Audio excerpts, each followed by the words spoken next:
Dubai. If you've ever been there, you know the feeling. Bright lights, luxury cars, music by the beach, people from every country on earth just living. For years, the city sold one powerful promise. Nothing touches Dubai. Wars happen somewhere else. Missiles, somewhere else. But then, one night, that illusion cracked, and it cracked loudly. There's a fire! We need to go.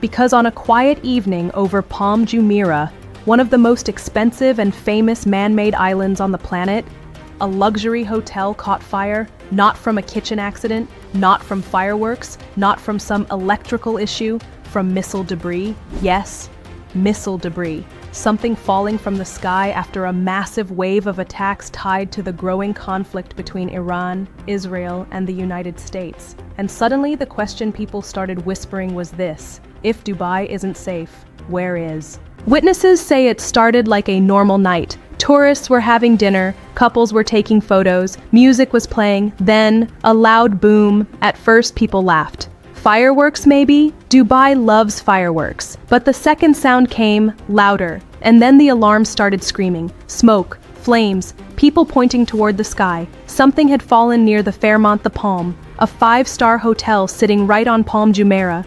Guests ran toward exits. Staff rushed people downstairs. Phones came out. Videos started recording because what people were witnessing felt unreal. Dubai under attack? Now here's where things get complicated. Officials say most of the missiles launched toward the UAE were intercepted. But interception doesn't mean nothing falls. Fragments still come down. Metal, fuel, burning debris.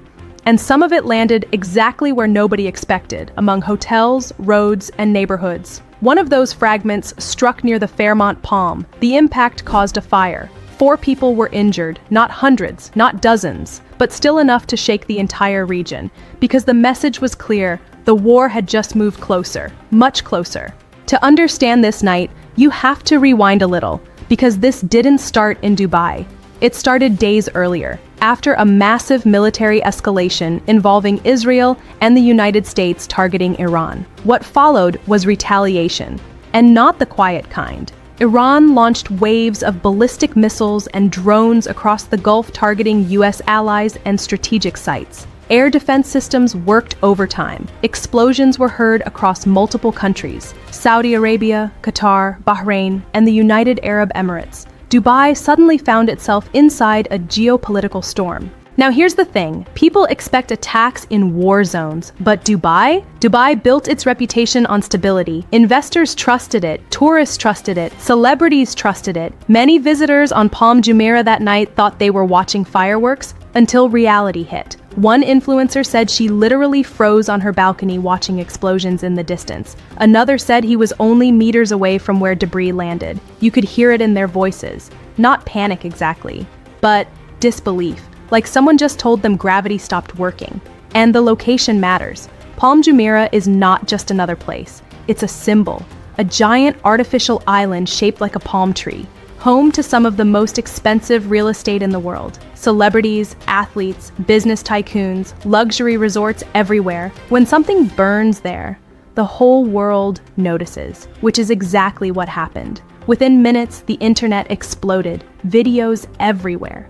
Smoke rising from a hotel that yesterday was hosting honeymooners and influencers. And suddenly people were asking, was this an accident or a warning? According to defense officials, the UAE faced a huge barrage. Missiles, cruise missiles, hundreds of drones. More than 500 drones were detected in total during the assault. Most were shot down, but not all. And even successful interception still created chaos on the ground. Debris landed in populated areas. Fires started, airspace shut down, flights canceled. Imagine being a tourist trying to leave. The airport was closed, explosions in the sky, hotel alarms going off. Not exactly the Dubai travel brochure experience. Now here's something interesting. Dubai didn't collapse into panic, at least not publicly. Authorities moved quickly. Emergency teams arrived, fires were controlled, guests relocated, and officials reassured everyone the situation was under control. But behind the calm, there was tension. Supermarkets saw panic buying. Businesses closed early, people stayed indoors, even longtime residents admitted something felt different. Because for the first time in a long time, Dubai looked vulnerable. This wasn't just about a hotel fire, not even close. This was about something bigger, a signal, because if missiles can reach a luxury island in Dubai, then this conflict has officially spilled beyond its original battlefield. And investors, governments, airlines, tourists, they all notice signals like that very quickly. Think about it. Dubai is a global hub. Flights from Europe, Asia, Africa, America, billions of dollars move through the city daily. So when explosions happen there, the entire world pays attention. Security analysts are already warning this may only be the beginning, because Iran's retaliation didn't just target one location. It spread across multiple countries tied to US alliances. And when a conflict starts spreading geographically, history tells us something. Escalation becomes easier, not harder. And that raises a very uncomfortable question. Was the Palm Jumeirah fire an accident, or the first glimpse of a much wider confrontation? While politicians debate strategy, people on the ground were just trying to breathe. Imagine being a guest there. You booked a beach vacation, you're holding a mocktail. Then suddenly, sirens, smoke, security yelling directions, suitcases dragged through hallways, phones ringing from worried family members overseas. Are you safe? Is it real? Yes, it's real. That's the moment Dubai changed for many people. Not permanently maybe, but enough to shake confidence. Because once the fire was under control, another conversation started. Not about the hotel, not about tourism, but about the future. If this conflict continues, could Dubai be hit again? Could the Gulf region become the next front line? Could global trade routes be affected? These questions are now circulating quietly in diplomatic circles. And what happens next depends on choices being made right now in Washington, Tehran, Tel Aviv. Because what happened at that hotel was not the main event. It was a symptom, a glimpse into a rapidly shifting global chessboard. Behind the explosions, there are strategies, power moves, signals being sent. Let's slow down for a moment. Because that fire on Palm Jumeirah, that wasn't really about a hotel, and it wasn't even about Dubai, not directly. What landed there was debris, yes. But the message flying through the sky that night was meant for someone else. Actually, several people. Washington, Tel Aviv, and every government in the Gulf is quietly cooperating with them. Dubai just happened to be standing in the path of that message. And in geopolitics, that happens more often than people think. Now think about this carefully. Iran didn't randomly wake up and decide to launch missiles across the region. Countries rarely do that, unless something big happened first. Behind closed doors, tensions had been building for weeks. Airstrikes, cyber attacks, intelligence operations, shadow war stuff, the kind of events that rarely make the evening news, until suddenly they do. And then, boom, missiles. When Iran launched its barrage, it wasn't just trying to cause damage. It was trying to say something very simple. We can reach you. Not just Israel, not just US bases. Everyone. That includes countries hosting Western military infrastructure, which, by the way, includes parts of the Gulf. Here's the tricky part most people don't realize. The Middle East is crowded. Missiles fired toward one target often travel over multiple countries. Air defense systems intercept them mid-air. Debris falls wherever gravity decides, sometimes deserts, sometimes water, sometimes luxury islands full of tourists, which is exactly what happened in Dubai. And suddenly a regional military exchange turned into a global headline. Now let's talk about something governments rarely say out loud. Many Gulf countries have been walking a very delicate tightrope. On one side, they have security relationships with the United States. On the other side, they maintain economic ties with Iran. Trade, energy routes, regional stability. It's a balancing act, like trying to drink tea while riding a bicycle. Possible, but risky. And when missiles start flying across the sky, that balance becomes much harder to maintain. Because neutrality becomes difficult when fragments are landing in your backyard. Dubai is more than a city. It's a brand. And that brand is built on three things: safety, money, access. People invest there because they believe the city sits outside the chaos of the region, a neutral hub, a place where billionaires and backpackers somehow coexist peacefully. So when a fire breaks out because of missile debris, the shock travels far beyond the smoke. Investors notice, airlines notice, insurance companies definitely notice. Those people calculate risk for a living, and suddenly a new line appears on their spreadsheets: missile proximity. Not exactly great for tourism marketing.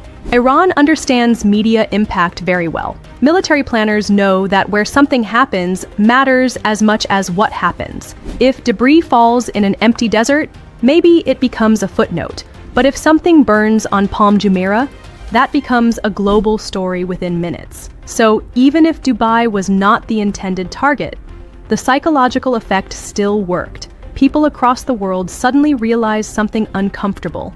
The conflict zone just expanded. When news broke, analysts in Washington started asking serious questions. Not the dramatic movie questions, the boring, dangerous ones. Questions like, how far is escalation going? How many countries could get pulled in?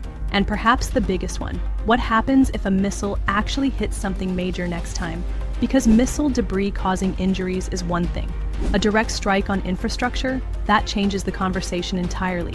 And suddenly, military planners start preparing for scenarios nobody likes. Israel is watching all of this very closely. From their perspective, the missile launches confirmed a long-standing concern, that Iran is willing to expand the battlefield, not just through proxies, but directly. That changes strategy, because once multiple countries become exposed to spillover, pressure increases on governments to respond more aggressively, which is exactly the kind of escalation nobody publicly wants. But many are quietly preparing for it. Let's zoom out a little, because whenever something shakes global stability, two other countries are starting to pay attention very carefully: Russia, China. Not because they want Dubai hotels burning, but because moments like this reveal something important: how alliances behave under pressure. China depends heavily on Gulf energy routes. Russia monitors anything affecting global oil prices. And both countries are studying how the United States reacts when partners in the region feel threatened. This is geopolitical chess. Every move gets analyzed, even accidents, even debris. Now here's where things get interesting. When tensions spike in the Gulf, markets react almost immediately. Oil traders start refreshing their screens, shipping companies review routes, airlines reroute flights, insurance premiums rise. Because a conflict near one of the world's most important energy corridors affects everyone, even people thousands of miles away. You might not think about Dubai while filling your car with petrol, but global markets definitely do. That's why one hotel fire can spark serious economic discussions. In all the strategy talk, something often gets forgotten. The people who were actually there, the hotel staff, tourists, taxi drivers waiting outside. Security guards suddenly heard explosions overhead.